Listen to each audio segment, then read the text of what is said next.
యేసుక్రీస్తు నామములో అందరికీ వందనాలు తెలియజేస్తూ ఉన్నాం. మనము ఈ యొక్క 40 దినాల ఉపవాస ప్రార్థనలు యేసు ప్రభువారు చేసినటువంటి అద్భుతాలను ధ్యానిస్తూ ఈరోజు మనము ధ్యానించుకుంటున్నటువంటి అద్భుతము చెవిటి మూగవాణిని స్వస్థపరచడం. ఈరోజు మనము ధ్యానించుకుంటున్నటువంటి అద్భుతము చెవిటి మూగవాణిని స్వస్థపరచడం. ఇది మనము మార్కు సువార్తలో చూడగలుగుతాము. 7వ అధ్యాయంలో 31వ వచనం దగ్గర నుంచి 37వ వచనం వరకు మనం చూడగలుగుతాం. రండి ఒకసారి చదువుకుందాం. ఆయన మరలా తూరు ప్రాంతములు విడిచి సీదోను ద్వారా దెకపోలి ప్రాంతముల మీదుగా గలిలయ సముద్రమునొద్దకు వచ్చారు. అప్పుడు వారు చెవుడు గల నత్తివాన్ని ఒకరిని ఆయన యొద్దకు తోడుకొని వచ్చి వాని మీద చెయ్యి ఉంచమని ఆయనను వేడుకొనెను. సమూహముల నుండి ఆయన వానిని ఏకాంతమునకు తోడుకొని పోయి వాని చెవులలో తన వ్రేళ్లు పెట్టి ఉమ్మి వేసి వాని నాలుక ముట్టి ఆకాశము వైపు కన్నులెత్తి నిట్టూర్పు విడిచి ఎఫ్ఫాతా అని వానితో చెప్పాడు. ఆ మాటకు తెరవబడుమని అర్థం. అంతటా వాని చెవులు తెరవబడేవి. వాని నాలుక నరము సడలి వాడు తేటగా మాటలాడుచుండెను. అప్పుడు ఆయన ఇది ఎవరితోనూ చెప్పవద్దని వారికి ఆజ్ఞాపించింది. అయితే ఆయన చెప్పవద్దని వారికి ఆజ్ఞాపించిన కొలది వారు మరి ఎక్కువగా దానిని ప్రసిద్ధి చేయుచు ఈయన సమస్తమును బాగుగా చేసి ఉన్నాడు, చెవిటి వారు వినునట్లుగాను మూగవారు మాటలాడునట్లుగాను చేయుచున్నాడని చెప్పుకొని అపరిమితముగా ఆశ్చర్యపడిరి. ఈ యొక్క వాక్య భాగంలో నుంచి కొన్ని ప్రాముఖ్యమైనటువంటి కొన్ని విషయాలను మనం చూసుకుంటే, ఇక్కడ నత్తిగల వారిని అనే మాట మనము అంతకుముందు ధ్యానించినట్లుగా యెషయా గ్రంథంలో 35వ అధ్యాయం 5-6లో మనం చూస్తాం. ఈ అద్భుతాలు యేసు ఆ వాక్యము భాగం ద్వారా నెరవేర్చినట్లుగా మనం చూస్తూ ఉంటాం.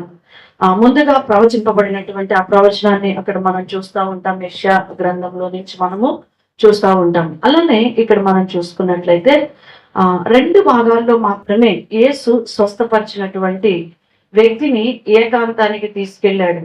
అందరినీ మామూలుగా అక్కడే స్వస్థపరిచాడు, కానీ ఒక 2 సార్లు మాత్రము వారిని ఏకాంతంగా తోడుకొని వెళ్ళటాన్ని మనం చూస్తూ ఉన్నాం. అలానే ఉమ్మి వేశాడని అంటే బహుశా యేసు తన చేతిలో ఉమ్మి వేసి ఆ వ్యక్తి నాలుక మీద పూసి ఉండవచ్చు. తర్వాత ఇంకో విషయాన్ని మనం చూస్తే ఆకాశం వైపు కన్నులెత్తి అన్న మాట మనం చూస్తున్నాం. ఇది ప్రార్థనకు సూచనగా మనకి కనిపిస్తా ఉంది. ప్రార్థనకు మనకి సూచనగా కనిపిస్తుంది. తర్వాత మనం చూసిన మాట నిట్టూర్పు విడిచెను అనే మాట కూడా మనకు కనిపిస్తా ఉంది. నిట్టూర్పు విడిచెను అనే మాట యేసు ప్రభు వారి లోతైనటువంటి భావోద్వేగాన్ని తెలియజేస్తా ఉన్నట్లుగా ఇక్కడ మనము చూస్తా ఉన్నాం. మరొక మాట ఏంటి అంటే ఎఫాతా అనే మాట కూడా ఇక్కడ మనకి కనిపిస్తా ఉంది. ఇది అరబిక్ పదం. దాని అర్థం కూడా మార్కు గారు ఇక్కడ రాశాడు, తెరవబడుట అని రాశాడు కదా. ఎఫాతా అనగా తెరవబడుట. ఈ రోజు దేవుడు కూడా మన హృదయాలకు తెరవాలని, మన హృదయంలో తెరవబడాలని దేవుడు కూడా కోరుకుంటూ ఉన్నాడు. అప్పటి వరకు సైగలు చేస్తూ ఉండేవాడు మాటలు రాక నత్తిగా పలుకుతూ ఉంటాడని మనం అక్కడ చూస్తా ఉన్నాం. మరి ఎక్కువగా అనే పదం కూడా ఇక్కడ మనకి కనిపిస్తా ఉంది కదా. మరి ఎక్కువ అనే పదం ఇక్కడ మాత్రమే కనిపిస్తా ఉంది. అందరూ ఆశ్చర్యపోయారు. ఇక్కడ మాత్రమే అందరూ ఎక్కువగా ఆయనను ప్రచురము చేసినట్లుగా కూడా మనం చూస్తా ఉన్నాము. మరి ఇక్కడ ఒక ప్రశ్న మనకు కలుగుతుంది. ఏంటి ఆ ప్రశ్న? ఇదంతా చదివిన తర్వాత ఒక ప్రశ్న మనకి వస్తూ ఉంటుంది. ఏంటి ఆ ప్రశ్న? కేవలం అన్ని చోట్ల మాటతో స్వస్థపరిచాడు యేసయ్య, ఆయన స్పర్శతో స్వస్థపరిచాడు, అయితే ఇక్కడ మాత్రమే ఎందుకు ఈ తతంగం అంతా చేశాడు అనే ప్రశ్న మనకి వస్తా ఉంది. ఎందుకు అతన్ని విడిగా తీసుకెళ్ళాడు? మట్టిగా ఉమ్మేసి ఇది అంతా ఎందుకు చేశాడు? మనం గమనిస్తే ఆ వ్యక్తి ఒక చెవిటివాడు, సరిగా మాట్లాడలేనటువంటి పరిస్థితిలో ఉన్నాడు. యేసు అతనితో మాట్లాడాలి అంటే సైగలు లేదా స్పర్శ ద్వారా అతనికి అర్థమయ్యేలా వ్యవహరించాలి. ఎందుకంటే చెమిటి వ్యక్తి కాబట్టి. సో మాట్లాడటానికి నత్తివాడు కూడా కాబట్టి అక్కడ మాటలు కూడా సరిగ్గా రావట్లేదు. సో అతనితో యేసయ్య మాట్లాడాలంటే ఆ చెవులు పని చేయట్లేదు కాబట్టి యేసయ్య అతనితో ఒక చెవిటి వాడితో ఎలా మాట్లాడాలంటే సైగలు చేయాలి, లేదంటే స్పర్శ, తాకినటువంటి స్పర్శ ద్వారా. ఇక్కడ చెవులు తాకడం ఏంటి అంటే నీ సమస్య నాకు తెలుసు అని అతనితో చెప్పటం. చెవులు తాకటానికి యేసయ్య అతని దగ్గరికి రాగానే చెవులు తాకుతాడు. అతను చెప్పలేడు కాబట్టి అతను అలా నిలబడతాడు. అది చూసిన యేసయ్య అతని చెవులు తాకాడు. అంటే నీ సమస్య నాకు తెలుసు అని చెప్పటం. నాలుకను తాకడం అనేది నీ మాటలో ఉన్న సమస్య కూడా నాకు తెలుసు అని చెప్పటానికి అర్థంగా మనం చూస్తా ఉన్నాం. ఆకాశం వైపు చూడటం అనేది ఆయన దేవుని వైపు చూచినట్లుగా మనం చూస్తూ ఉన్నాం. దేవుని వైపు చూడటానికి గుర్తుగా మనం గమనిస్తూ ఉన్నాం. ఉమ్మి ఎందుకు ఉపయోగించాడు అంటే ఉమ్ములో స్వస్థత ఏమీ లేదు. గమనించండి, ఉమ్ములో స్వస్థత ఏమీ లేదు. ఉమ్ము ఆ యొక్క స్వస్థపరచు శక్తి ఏమీ ఉమ్ములో లేదు. కానీ వేరు వేరు సందర్భాల్లో వేరు వేరు విధాలుగా ఆయన స్వస్థపరిచాడు. ఒక చోట ఒక్కొక్క రకంగా, ఒక్కొక్క చోట ఒక రకంగా ఆయన స్వస్థపరిచాడు. మనకు తెలుసు, కుష్ఠరోగిని తాకుతాడు కదా, కుష్ఠరోగిని తాకాడు. శతాధిపతి దాసుని మాటతో స్వస్థపరిచాడు. లాజర్ని లేచురా అని మరి మరణం నుంచి స్వస్థపరిచినట్లుగా, బాగు చేసినట్లుగా మనం చూస్తాం. కాబట్టి అందువల్ల మనం గమనించాల్సినటువంటి విషయం ఏమిటి అంటే చేసినటువంటి పద్ధతుల్లో శక్తి లేదు. అంటే లేపిన, పిలిచిన, తాకిన, ఉమ్మి వేసిన వీటిలో శక్తి లేదు. కానీ శక్తి అంతా యేసులోనే ఉంది. ఈరోజు నువ్వు ఏదో అనుకుంటూ ఉంటావు, ఇక్కడ ఇది చేస్తే శక్తి, అది చేస్తే శక్తి అని ఒక అన్యుల వల్ల నువ్వు ఆలోచిస్తూ ఉంటావు. నేను యేసుని ఎరగక మునుపు విగ్రహారాధికురాలుగా ఉన్నటువంటి ఆ జీవితంలో ఇక్కడికి వెళితే ఒక అద్భుతం, ఒక బాగోతాము, ఇక్కడికి వెళితే ఒక కార్యం మాకు జరిగింది మా ఇంటిలో అని అట్లా గుడ్డిగా నమ్ముతూ వెళ్ళేదాన్ని. ఇది చేస్తే, ఈ పూజ చేస్తే, లేకపోతే ఇది ఇస్తే అని అట్లా నమ్ముతూ ఉండేదాన్ని. ప్రియమైన దేవుని బిడ్డలారా, అలాగా ఉండటానికి మనం ఆరాధిస్తున్న దేవుడేమి ఆషామాషి దేవుడు కాదు. సర్వశక్తి కలిగినటువంటి దేవుడు. ఆయన తాకిన, ఆయన మాట పలికిన, ఆయన సైగ చేసిన, మరి ఎలా చెప్పినా అందులో లేదు. కానీ శక్తి కలిగినటువంటి ఆయనలో ఆ శక్తిని మనము చూస్తూ ఉన్నాం. సామర్థ్యము కలిగినటువంటి దేవుడుగా మనం చూస్తూ ఉన్నాం. చివరకు మరి ఇవన్నీ అంటే ఇక్కడ ఎఫ్ఫాతా అంటే ఏంటంటే స్వస్థత కనిపించింది అక్కడ.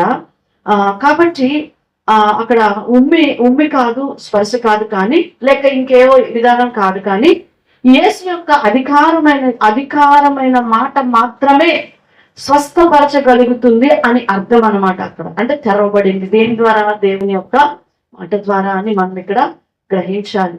అంతేకాదు ఈ యొక్క వాక్యాన్ని కనుక మనము చూసుకున్నట్లయితే దేవుని యొక్క వాక్యంలో మనం చూస్తే దీని యొక్క అంటే పద్ధతిని కాదు, కానీ అది ఉపయోగించిన ప్రభువుని మనము చూడాలి అని మనం నేర్చుకోవాలి ఈ భాగంలో నుంచి. అది పద్ధతిని అంటే ఉపయోగించినటువంటి ఆ పరిస్థితులు కాదు, కానీ ఉపయోగించిన ప్రభువుని మనం చూడాలి. ఆయన వైపు చూస్తే మన జీవితంలో కూడా గొప్ప అద్భుతాలు చూడగలుగుతాం. దీని నుంచి మనం నేర్చుకోవాల్సిన ఆత్మీయ పాఠం ఏంటి అంటే యేసు స్వస్థపరిచే విధానం మారవచ్చు, కానీ స్వస్థపరిచే ప్రభు ఎన్నడూ మారడు. మనం దేవుడు ఈ పద్ధతిలో పనిచేయాలి అని మనం అనుకోడు. అలా ఎవరు అనుకున్నారు? నయమాన్ అనుకుంటాడు. నయమాన్ ఏమనుకుంటాడంటే ఎలీషా దగ్గరికి వచ్చినప్పుడు ఆయన అనుకుంటూ మనసులో అనుకుంటాడు, ఏమని, నేను గొప్ప శతాధిపతిని కదా, ఆ రాజ్యంలో మంచి పేరున్నాను, ఇప్పుడు నేను ఆయన దగ్గరికి వెళ్ళగానే అసలు నన్ను చూడగానే అబ్బా ఇంత పెద్ద అధికారి అసలు నా దగ్గరికి వచ్చాడేంటి అని ఆయన నన్ను భలే గౌరవిస్తాడు, నన్ను కూర్చోబెడతాడు, నన్ను ఇలా తాకేసేసి, నన్ను చేపెట్టి ఇలా తాకేసి ఇలా ప్రార్థన చేసేసి ఇట్లా పొమ్మంటాడు అని అనుకున్నాడు ఆయన కదా నయమాన్. కానీ ఇక్కడ అంతా రివర్స్ కొట్టేసింది. కనీసం ఎలీషా గారు నయమాన్ని చూడటానికి రాని కూడా బయటికి రాల, దేవునితో గడుపుతా ఉన్నాడు, బయటికి కూడా రాల. ఎలా యోర్దాను నదితో మనం పోయి 7 సార్లు అన్నాడు, ఇంకేం మాట్లాడు, ఎన్నిసార్లు? 7 సార్లు పోయి మనం చెప్పేశాను, ఒక మాటే చెప్పేశాడు. ఈరోజు దేవుని దగ్గర నువ్వు అడగటం వరకు నీ పని. దేవుణ్ణి విశ్వాసముతో అడుగు. ఏ పద్ధతిలో నీకు నీ అవసరత తీర్చబడుతుందో, ఏ పద్ధతిలో దేవుడు నీ జీవితంలో కార్యం చేస్తాడో అది నువ్వు నిర్ణయించకూడదు దేవునితోటి. కొంతమంది ఇలాగే అడుగుతుంటారు, ప్రభా నాకు డబ్బులు కావాలి ప్రభా, ఇదిగో నాకు వాళ్ళ దగ్గర నుంచి ఇప్పించు, నాకు వాళ్ళ దగ్గర నుంచి ఎందుకు ఇప్పించాలి నీకు? ఏమో మరో దిక్కు నుంచి నీకు వచ్చిద్దేమో. అంతే కదండి. మొదటిగా అంటాడు, ఈ రోజు నువ్వు మౌనంగా ఉంటే యూదులకు మరో దిక్కు నుండి సహాయం వచ్చిందంట. ఆయన ఎటు నుంచి పంపిస్తాడో తెలియదు. అడుగు విశ్వాసంతో, నా అవసరత ఇది ప్రభు అని చెప్పు. ఖచ్చితంగా దేవుడు జ్ఞాపకం చేసుకుంటాడు. కాబట్టి మరి మనం కూడా ప్రభువు నీవు ఏ పద్ధతిలో పనిచేసినా నీ మీద నాకు విశ్వాసం ఉంది అని ఆయన విశ్వాసముతో వేడుకో. అది నీకు ఒక గొప్ప ఆశీర్వాదాన్ని ఇస్తుంది. సో ఈ భాగం నుంచి మనం నేర్చుకోవాల్సిన 5 ప్రాముఖ్యమైన విషయాలు ఈరోజు మనం నేర్చుకుందాం. 5 ప్రాముఖ్యమైన విషయాలు. 1, నీ చేతిలో చేయి వేసి నడిపించాలి అని అనుకుంటున్నాడు దేవుడు. 31, 32 వచనాన్ని కూడా మనం చదువుదాము. చూడండి, ఆయన మరలా తూరు ప్రాంతములు విడిచి సీదోను ద్వారా దెక్కపోలి ప్రాంతం మీదుగా గలిలయ సముద్రం నద్దకు వచ్చాను. అప్పుడు వారు చెముడు గల నత్తివాణి ఒకరిని ఆయన నదుకు తోడుకొని వచ్చి వాణి మీద చెయ్యి ఉంచమని ఆయనను వేడుకున్నట్లుగా మనం చూస్తా ఉన్నాము. కొందరు వాడిని తెచ్చారు. యేసు వాని తల మీద ఉంచడానికి తెచ్చినట్లు మనం ఇక్కడ చూస్తా ఉన్నాం. ఆయన చెయ్యి తల మీద ఉంచుతాడు. ఏదో రోగము బాగుపడాలనో సమస్య పోవాలనో కాకుండా ప్రభువు చేతిలో చెయ్యి వేసి మనం నడిచిన వారిగా మనం ఉండాలి. అంతేకాని ఒక రోగం పోవాలబ్బా, ఈ కార్యం జరిగిపోతే పోతుంది తప్ప ఇది పోతుంది, ఇట్లా ఉండకూడదు. ఈ 40 దినాల్లో కూడా ఇది జరిగిపోతే అమ్మాయి అని అట్లా వద్దు. దేవుని చేతిలో హృదయపూర్వకంగా చేయి వేసి నీ జీవితం అంతా నువ్వు నడిచే బిడ్డగా ఉండాలి. నీ జీవితం అంతా నువ్వు నడవాలి. మనము పెళ్లినాడు చాలా మంది ప్రమాణాలు చేస్తూ ఉంటారు. చాలా ఏమని, కష్టంలో బాధలో సుఖములో నీ చెయ్యి విడిచిపెట్టనని, అన్నిటికీ తోడుగా ఉంటానని, నడుస్తానని ప్రమాణాలు చేస్తారు. కానీ ఏదైనా వారికి బాధ కలిగిన సన్నివేశాలు, లేకపోతే వారి మధ్య ఏదైనా ఘర్షణ వచ్చేసిన ఏం చేస్తుంటారంటే డైవర్స్ తీసేసుకుంటారు, లేదంటే అలిగేసేసి పుట్టింటికి వెళ్ళిపోతూ ఉంటారు. మాటలు ఉండవు, పాపం వారికి తిండి ఉండదు, తిప్పులు ఉండదు, చాలా బాధపడుతూ ఉంటారు, రోగగ్రస్తులు అయిపోతారు పురుషులు చాలాసార్లు. ఈ స్త్రీ ఏంటంటే, స్త్రీకి ఉన్నటువంటిది ఏంటంటే ఎక్కడున్నా కూడా కొంచెం ఏదైనా కొద్దిగా తినగలుగుతుంది, వండుకోదు. కొంతమంది పురుషులు పాపం బయట తింటారు, కానీ కొంతమంది చాలా వరకు తినలేరు వాళ్ళు. అంటే వీళ్ళు ఏం మర్చిపోయారంటే ఆనాటి ప్రమాణము మర్చిపోయారు, అన్నిట్లో నడుస్తాను అని. నువ్వు దేవుని నమ్ముకున్నాక, రక్షింపబడిన తర్వాత, బాప్తిసం తీసుకున్న తర్వాత, నువ్వు దేవునికి అప్పగించుకున్న తర్వాత దేవునితో నీ మరణం వరకు నువ్వు నడవాలి. కష్టం వచ్చిందని, నష్టాలు వచ్చినాయని, శ్రమలు వచ్చినాయని, బాధలు వచ్చినాయని, అవమానాలు వచ్చినాయని వదిలిపెట్టేయకూడదు. ఆయన చేతిని నువ్వు విడిచిపెట్టకూడదు. ఈరోజు అంతం వరకు ఆయన చేయి నువ్వు పట్టుకోవాలి. పాటలు బాగా పడతారు, అంతము వరకు వీడు ప్రియ సఖివే అని పాటలు కూడా పాడుతూ ఉంటారు. అంటే ఆ పెళ్లి కుమార్తె అంతం వరకు ఆ పెళ్లి కుమారుడు చెయ్యి ఏం చేయకూడదంటే విడవకూడదు. మన పరలోకపు తండ్రి యొక్క చెయ్యి కూడా నువ్వు విడిచిపెట్టకూడదు. మనం అలాగా ఆలోచించాలి. ఇది వ్యక్తిగతమైన సంబంధం మనకు తెలియజేస్తా ఉన్నది. మనం ప్రభుత్వ వ్యక్తిగతమైనటువంటి సంబంధం కలిగి ఉండాలి. ఈరోజు ఉన్నప్పుడు మాత్రమే ఆయన చెయ్యిని నువ్వు పట్టుకోగలుగుతావు. వ్యక్తిగతమైన సంబంధం లేకపోతే నువ్వు ఆయనకి చెయ్యి నువ్వు అందించు. ముక్కుమ అందరికి మనం చెయ్యి అందిస్తున్నావా? అందించు. ఎప్పుడైతే నీకు ఎంత గొప్ప సంబంధం ఆ వ్యక్తితో ఉంటుందో, అది నువ్వు జీవిస్తున్న తండ్రి సంబంధమో, అన్న సంబంధమో, సోదరి సంబంధమో, భక్త సంబంధమో, ఏ సంబంధమో తెలియదు. ఆ సంబంధంలో ఎంత గొప్ప బాండింగ్ ఉంటే ఆ చెయ్యి అందిస్తే మనం కూడా పోతా ఉంటూ ఉంటాం కదా. అంతేకాని ముక్కుమొహం తెలియని వాళ్ళకి చెయ్యి ఇవ్వరు. ఈరోజు దేవునితో నీకు అలాంటి సంబంధం కలిగి ఉండాలి. యేసుతో కలిసి నడిచే విశ్వాస జీవితాన్ని ప్రభు మనకు ఇవ్వాలి అని ఆయన అనుకుంటూ ఉన్నాడు. అలాగే ఉంటే ఆయన మన చేతిలో ఆయన చెయ్యి వేసి మనల్ని నడిపించే దేవుడిగా మనకి కనిపిస్తా ఉన్నాడు. దీంట్లో విశ్వాసం ఉన్నప్పుడు ఆయన పట్టుకొని నిన్నేం చేస్తాడంటే నడిపిస్తాడు. నువ్వు నమ్మకపోతే, నీలో విశ్వాసం లేకపోతే దేవుడు ఎలా నడిపిస్తాడు? నిన్ను నడిపించలేడు. నన్ను నమ్మట్లేదులే, నన్ను నమ్మనప్పుడు నేను ఎలా తీసుకొని వెళ్తాను అంటాం. నన్ను నమ్మనప్పుడు నేను ఎలా తీసుకొని వెళ్తాము అంటాం. అంటే నువ్వు విశ్వసించినప్పుడు దేవుడు ఖచ్చితంగా నీ చేయి పట్టుకొని ఏం చేస్తాడు, ఆయన నిన్ను తీసుకొని వెళ్తాడు. ఇక రెండో విషయాన్ని ఇక్కడ మనం చూద్దాం. ఏంటి, మన పాపములు శాపములు తన మీద వేసుకొని మనకు ఆశీర్వాదాన్ని ఇచ్చే దేవుడుగా ఉన్నాడంట. మనకు ఏం చేస్తున్నాడండి, మన పాపములు మన శాపములు ఎవరి మీద వేసుకుంటున్నాడు, ఆయన మీద. ఈ 33వ వచనంలో ఇక్కడ ఒక మాట మనం చదువుతూ ఉన్నాం. ఏంటి ఆ మాట అంటే, వాని చెవిలో వేలు పెట్టి నాలుక మీద ముట్టినట్లుగా మనం చూస్తా ఉన్నాం. చెవుల్లో వేలు పెట్టాలి అంటే 2 చేతులు ఇలా పెట్టాలి, అవునా? చెవులు ఎలా పెట్టాలి, చెవుల్లో వేలు ఇలా పెట్టాలి, ఇలా పెట్టాలి. ఈ 2 వేళ్ళు పెట్టాలంటే 2 చేతులు ఇలాగా పెట్టి ఆ వేలు 2 ఆ చెవుల్లో పెట్టాలి.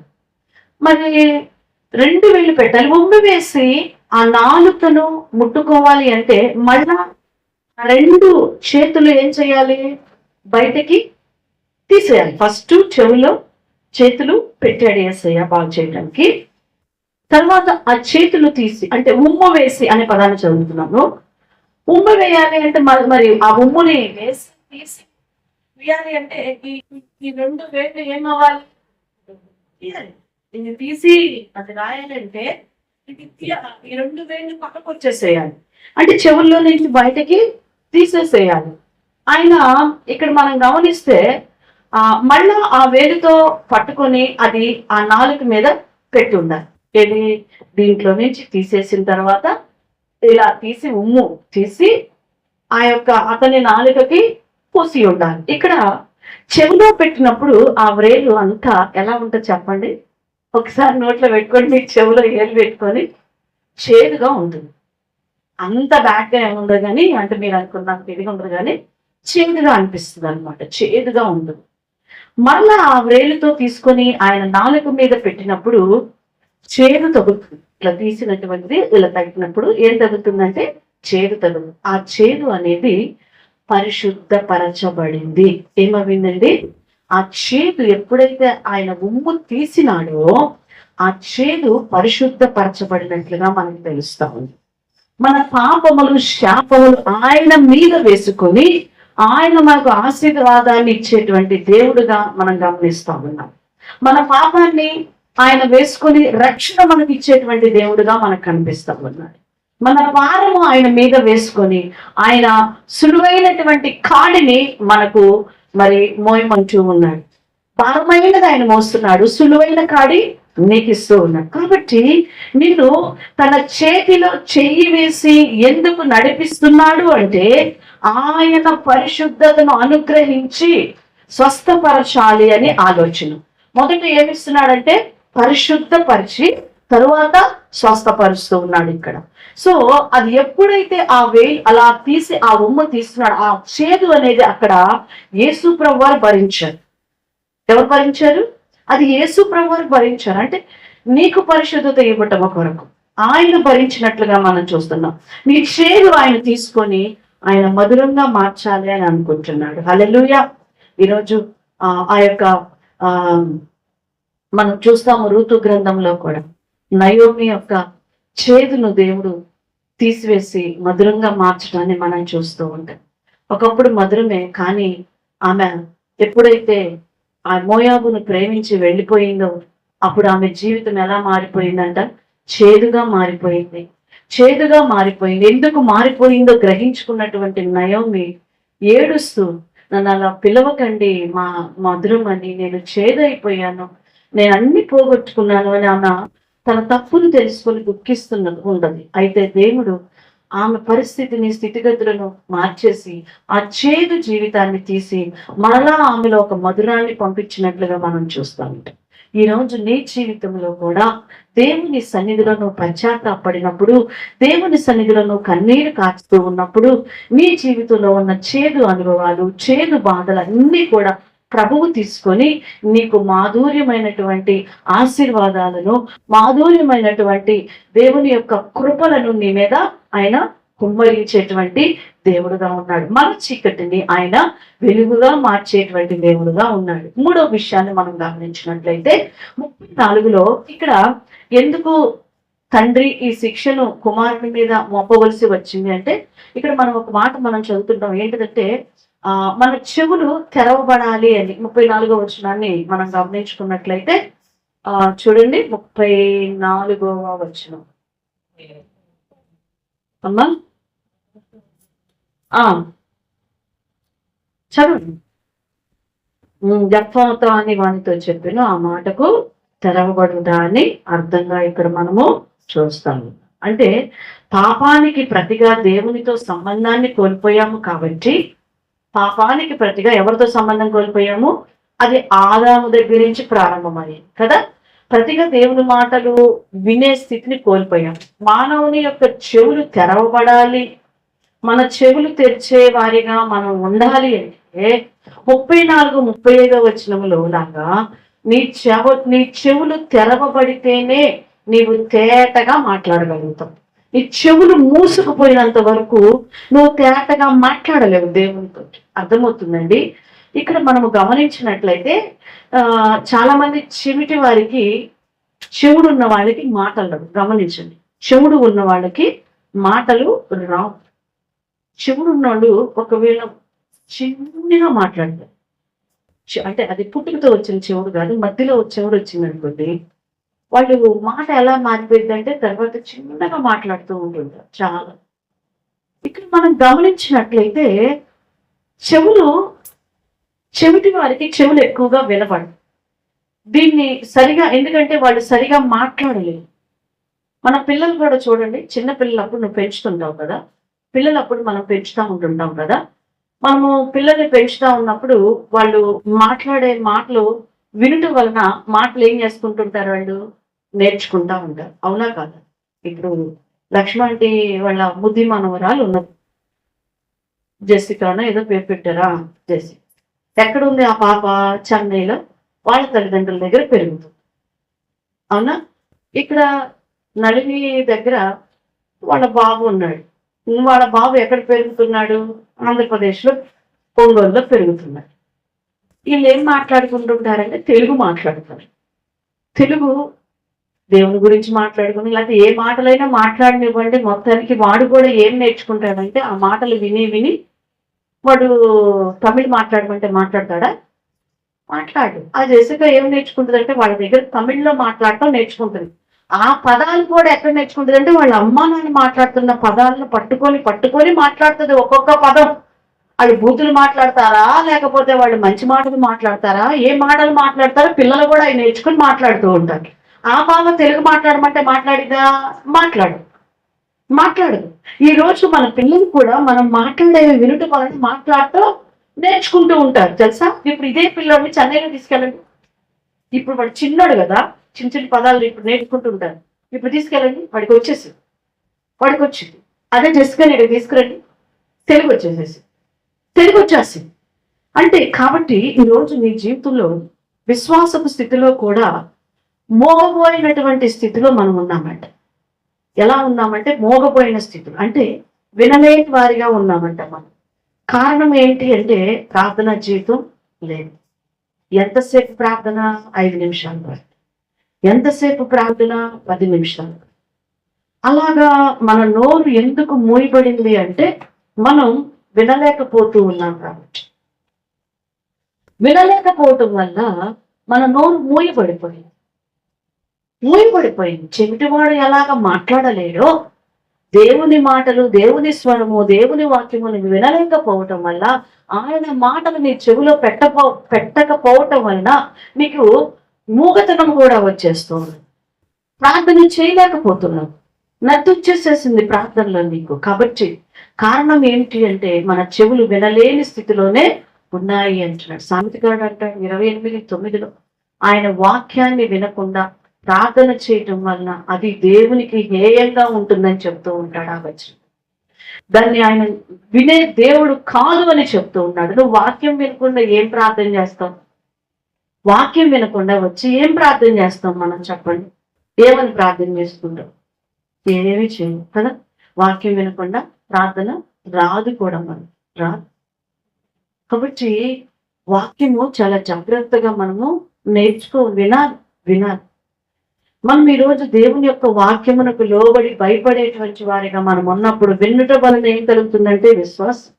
ఆ విశ్వాసమును బట్టి నువ్వు మాట్లాడటం కూడా ప్రారంభిస్తావు.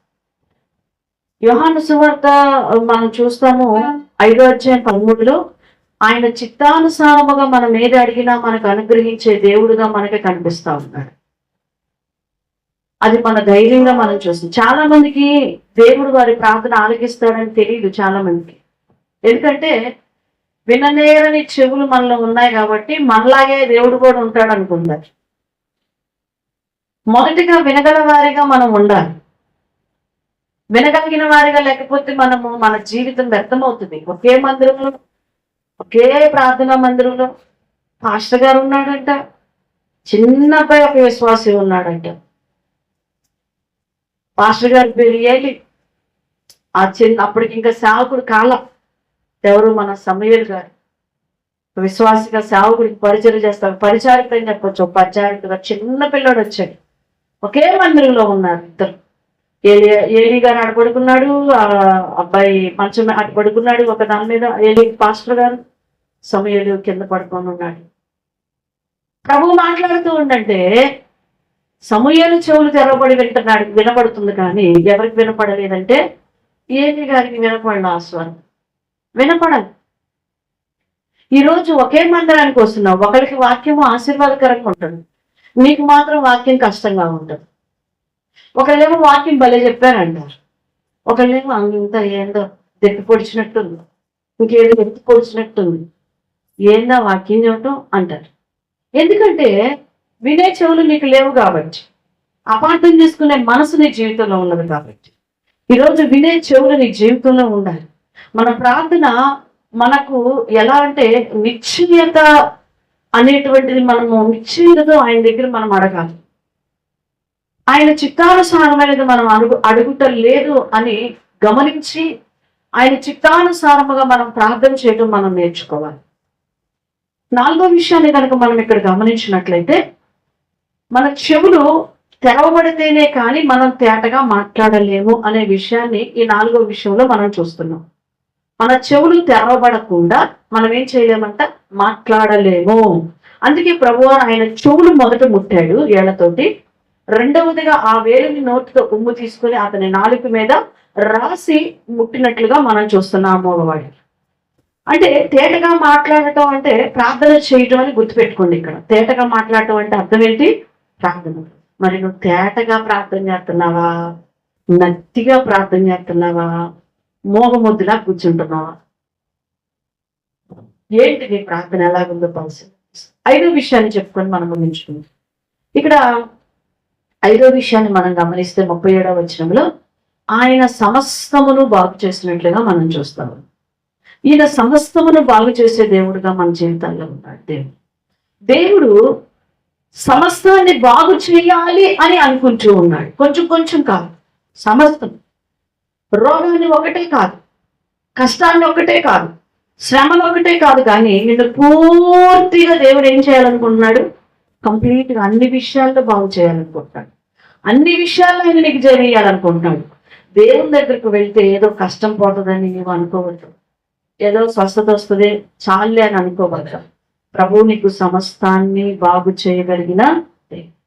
మన మందిరాలని స్థిరపరచగలిగిన దేవుడు, మనకి సొంత మందిరాలు ఇవ్వగలిగిన దేవుడు, ఆత్మలను ఇవ్వగలిగిన దేవుడు, పరిచర్యను ఇవ్వగలిగిన దేవుడు, బలంగా మనల్ని బలపరిచి వాడుకోగలిగిన దేవుడు, ఏదో ఒకటి చేసే దేవుడు. అట్ ద సేమ్ మన కుటుంబాల్లో కూడా గొప్ప కార్యాలు చేసే దేవుడు మనం ఆరాధిస్తున్న దేవుడు. ఈరోజు నీ చెడు తలపులను, నీ చెడు నడతలను, నీ యొక్క చెడు చేష్టలను, నీ బ్రతుకుని టాప్ టు బోటము నిన్ను బాగు చేయాలి అని దేవుడు ఇష్టపడుతున్నాడు. టాప్ టు బోటం, కొంచెం కొంచెం కాదు. దేవుడు కంప్లీట్గా అతనికి స్వస్థత వచ్చింది. చెవులు పనిచేస్తున్నాయి, నోరు స్పష్టంగా మాట్లాడుతున్నాడు. ఆత్మీయ రోగాన్ని దాచుకొని శరీర రోగాన్ని మాత్రమే బాగు చేసుకోవాలని అనుకోమాక. ఆత్మీయ ఏ రోగం ఉందో మనల్ని పరిశీలన చేసుకోవాలి. ఆత్మ సంబంధమైనటువంటి రోగాలు మనలో ఉండకూడదు. ఈరోజు మనం ఎలాగో ఉన్నాము మన వ్యక్తిగత, కుటుంబ, ఆత్మీయ, ఉద్యోగం అన్ని బాగు చేసి దేవుడు అన్ని ఎక్కడ ఏ సమస్య ఉందో, ఆత్మీయంగా సమస్య ఉందా, వ్యక్తిగతంగా శరీర సంబంధమైన సమస్యలు ఉన్నాయా? ఈరోజు నువ్వు చేస్తున్న పనులు, ఉద్యోగాల దగ్గర సమస్యలు ఉన్నాయా? ఎక్కడ ఏది ఉన్నదో అన్ని బాగు చేయడానికి దేవుడు ఇష్టపడుతున్నాడు. ఈ 5 ఆత్మీయ పాఠాలు మనకి నేర్పిస్తున్నటువంటి ఈ పాఠములను మనం నేర్చుకున్నప్పుడు మనము మన జీవితంలో మన చెవులు తెరవబడితే కానీ మనము నోటితో పలకలేం. అంటే ప్రార్థన చేయలేదు. మన చెవులు తెరవబడటానగా దేవుని వాక్యము ద్వారా నీ చెవులు తెరవబడతాయి. దేవుని వాక్యము వినలేనటువంటి నీ చెవులు ఉన్నట్లయితే నీ నోరు కూడా ఏమైపోద్దంట? మోసుకుపోతుంది. ప్రార్థన చేయలేవు, అరవలేవు, కేకలేయలేవు దేవుడి దగ్గర. అనుకుంటాం నత్తివాడులాగా, నత్తిలాగా వచ్చేస్తుంది. లేకపోతే అస్సలు మోగోళ్ళలాగా సైలెంట్గా ఉండిపోతున్నారు. పరిశీలన చేసుకో సంగమా. ఈ రాత్రికాల సమయంలో దేవుడు మనతో మాట్లాడుతూ ఉన్నాడు. మరి ఆ విధంగా దేవుడు ఇక్కడ మరి మూగ చెవిటి మూగవాన్ని స్వస్థపరచడాన్ని ఇక్కడ మనము చూస్తూ ఉన్నాం.